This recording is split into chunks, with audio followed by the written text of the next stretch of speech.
We are nature, the friction of change. A lot of us think it's our fault that we can't change. A lot of us think it's something that's hardwired in us that just is resistant to change. And that's just not the case. Our diet, our habits, our daily routines, our patterns, our behaviors, they are all bound to nature. Our body's composed of matter that transcends our own understanding. And something really interesting recently that I read ties all of this back to the study of neuroplasticity.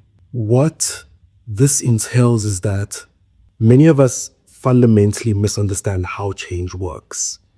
And change is not about having enough motivation, having enough willpower in order to change. The burning desire to want something will never be enough. And I think that's very important for us to just start there, understand that. Get it in your head that you're never going to be able to just change like this or change within a month based off of the mere fact that you put in effort to just trick your brain into changing. Your brain can't be tricked. Change is about neuroplasticity. And I'm going to explain exactly what this is. Neuroplasticity basically entails rewiring the physical structure of your brain. Your brain is like a piece of meat that just learns to think. It's not biased. It just functions off of what you input into it. So again, neuroplasticity is the rewiring of the physical structure of your brain so that new behavior becomes as automatic as the old behavior. Think about it like this. You wake up and you vape. That's you feeding your substance abuse. That's behavior that your brain intrinsically knows. You've formed neural pathways that are so deep-seated that when you wake up, the first thing you think about is, oh, let me get a hit of that vape. And I think it's really interesting that people believe that you can give up those habits by replacing them with new ones. It doesn't work like that. This whole New Year, New Me movement doesn't make sense. It's pretty much planned obsolescence if you think about it.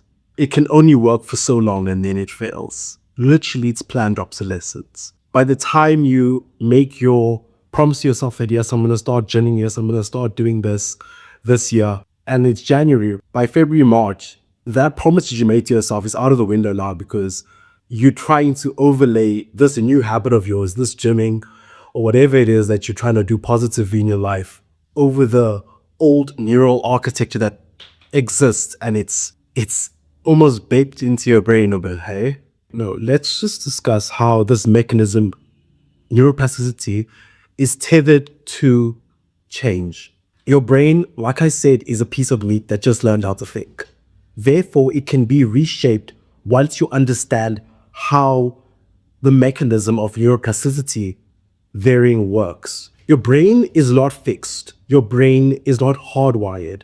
Your assumptions about how much you can grow and change are holding you back.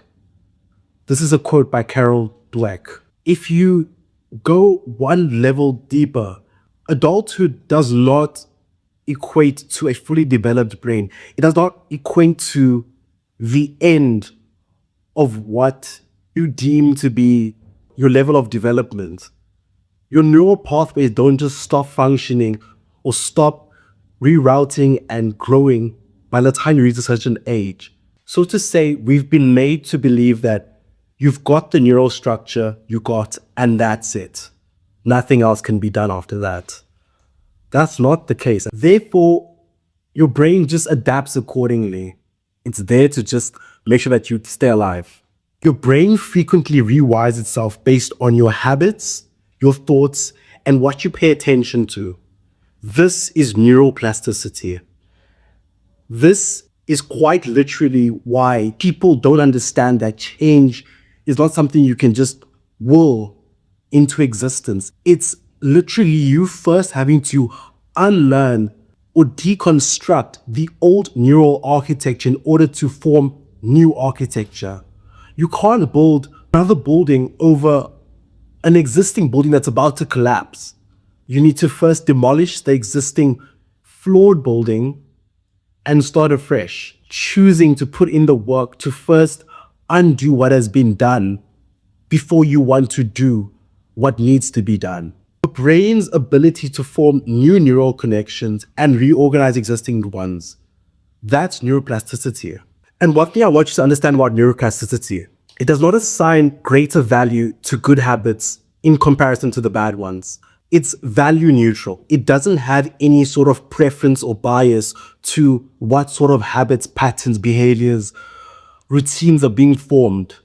A neural pathway will be formed based on what it knows. A neural pathway will form based on the predominance of what you feed it, what you feed your brain. The difference between productive patterns and destructive ones, in the eyes of neuroplasticity, it's non-existent. There is no difference between what a productive pattern and what a destructive pattern is to neuroplasticity. Your neural pathways will form based on what exactly is being fed to the brain. If your everyday routine is to wake up, gym, read a book, get some work done, check your emails, and that's a constant thing that you do every single day, it won't be hard for you to continue doing that every single day if that's what you've trained your brain to do. You've built neural pathways to favor productivity, focus. It's not hard to now think about the other end of the stick. Whereas if you wake up and the first thing you do is doom scroll, you drink Monster, your brain is now building neural pathways to favor a dopamine-seeking mind and distractions. So no matter what you do throughout your day, you're going to be seeking distractions and dopamine. You see what I'm getting at? Your habits define you. Your brain now reinforces whatever you do repeatedly. Therefore, like I just said, doom scrolling, substance abuse, lust, your brain optimizes for these behaviors by building more resilient neural pathways for distraction, addiction, and the overarching theme of dopamine renewal. When I read this article, I was actually in shock because I've always been a person to practice this exact logic of first undoing the bad and then now doing the good so that I start on a clean slate in terms of my behaviors and patterns. But now to actually have confirmation scientifically that that's literally how change works, it now makes so much sense why change has always felt not easy for me, but it felt doable. Never at one point did I ever say, I really just can't do this. I would try until no end. Now, if you take, for instance, reading regularly, it signals to your brain that your brain needs to prioritize building stronger neural pathways for focus and information processing. I don't know why I thought of Le Chatelier's principle, but this might be a really horrible analogy that I'm about to make.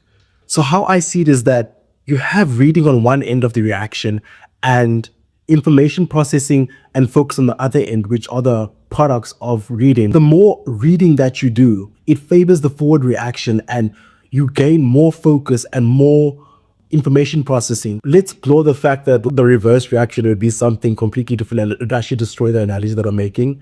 So let's just say the forward reaction is the reaction that can occur in this chemical equilibrium. That's how I'm trying to explain it to myself. I digress. Neuroplasticity is not biased. It doesn't favor good or bad. It favors what is being input into the brain.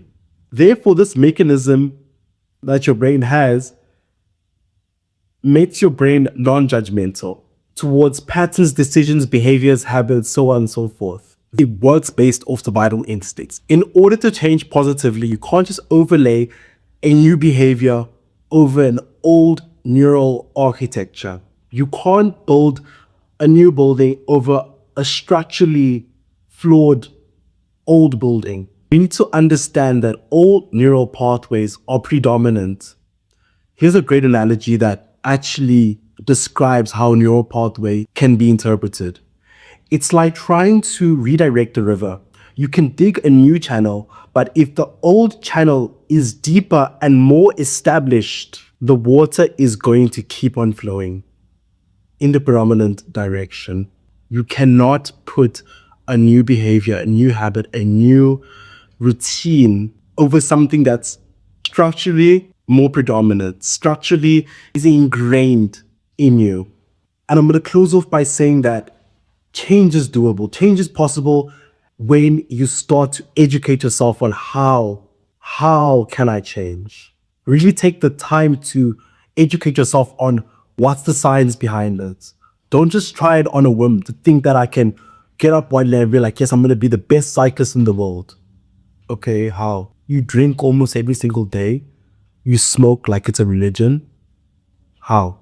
How do you expect to reach that goal if you're starting at negative 100? You can change. It's doable. It's possible. It's really within the realm of possibility. You just need to obviously want it bad enough in the beginning, but that willpower, that desire to change is not going to be enough. You need tangible and consistent acts of little change every single day in order to reach that big change in the end. You can do it. Don't ever think you can't. It's just a matter of education and informing yourself of how to get there.